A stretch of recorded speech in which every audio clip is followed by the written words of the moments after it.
បាទជំរាបសួរពុកម៉ែមីងបងប្អូនដែលជាអ្នកចាំជ្រូកមកថ្ងៃនេះខ្ញុំនឹងណែនាំពីឱសថមួយចំនួនហើយនៅវិធីសាស្ត្រមួយចំនួនសម្រាប់មេជ្រូកនិងជ្រូកសាច់បាទអញ្ចឹងយើងចិញ្ចឹមមេជ្រូកពេលខ្លះជ្រូកចិត្តដល់ថ្ងៃកើតស្រាប់តែរលូតកូនស្រាប់តែដាក់ឈ្មោះអត់ជាប់ឬក៏ពេលខ្លះជ្រូកសាច់របស់យើងចិត្តបានលក់ស្រាប់តែមានផ្ទុះជំងឺអញ្ចឹងខ្ញុំសូមណែនាំទៅលើវ៉ាក់សាំងមួយប្រភេទគឺវ៉ាក់សាំងការពារកញ្ជ្រឹលរលូតទៅលើមេជ្រូកក៏ដូចជាវ៉ាក់សាំងប៉េះនិងអូយ៉ាស្គី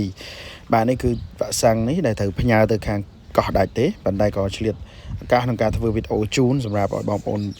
នៅតាមបណ្ដាខេត្តផ្សេងៗដែលគាត់ចង់បានជាប្រភេទវ៉ាក់សាំងពីខ្ញុំផ្ទាល់អាចតំណងបានរួមជាមួយនឹងឈុតថ្នាំសម្រាប់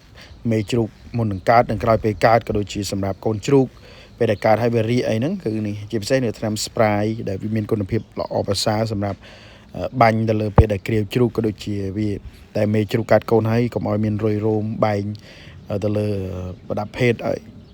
បាទហើយនេះគឺជាវ៉ាក់សាំងផ្ញើទៅខាងត្បូងឃ្មុំអញ្ចឹងសម្រាប់បងប្អូនដែលយើងចិញ្ចឹមសត្វវាមានតែការការពារប្រសើរជាងព្យាបាលដើម្បីឲ្យមេជ្រូករបស់យើងមានសុខភាពល្អក៏ដូចជា